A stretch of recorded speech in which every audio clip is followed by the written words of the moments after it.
Cette espèce, Phocaria albidens, est originaire de l'Afrique du Sud, de la région du Cap.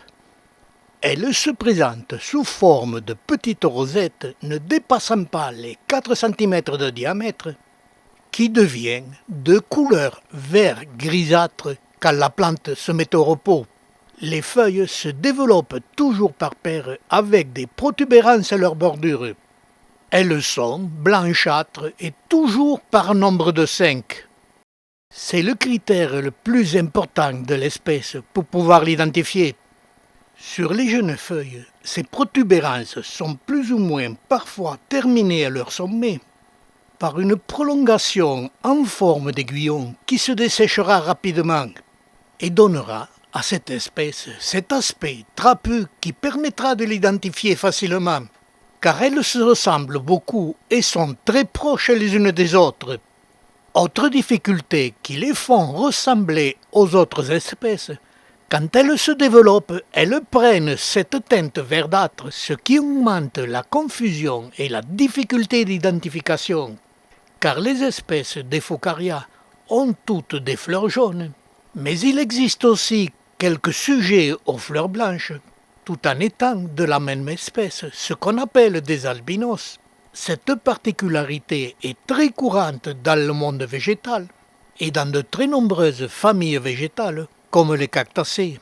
Et je le signale très souvent sur mes vidéos de la flore de France, car j'observe sur site dans la nature ce phénomène sur de très nombreuses espèces.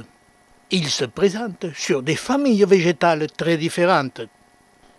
Et je reviens au genre Phocaria, où la floraison est très belle, où chaque fleur est plus grande que les rosettes. Elle fleurit pendant plus d'une semaine et a cette particularité. La fleur continue son développement et grandit de jour en jour, jusqu'à atteindre près de 4 cm de diamètre. Autre particularité des Phocaria, comme la plupart des mésambres antémacées, ce genre possède des fenêtres, mais elles sont très petites et on a de la peine à les voir à l'œil nu. Et au bout d'une semaine, et parfois plus, les fleurs commencent à se faner et les pétales deviennent de plus en plus rougeâtres au fur et à mesure qu'elles se fanent. Ces fleurs sont autofécondes et chacune produit son fruit. Et si l'on veut garder l'espèce pure, il faut soi-même la féconder, puis protéger la fleur pour ne pas que les insectes interviennent. Sans cette protection, l'on risque d'avoir des espèces plus ou moins hybridées, car toutes les espèces de Phocaria fleurissent en même temps.